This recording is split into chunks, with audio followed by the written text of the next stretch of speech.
mga ginigiliw kong tagapakinig?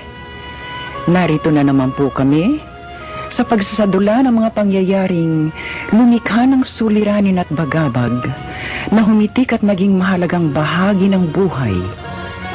Mataos naming layo ni magdulot na ikagagaan, kundi man tuluyang ikapapawi ng hapdi at kirot ng pagdurusa o agam-agam.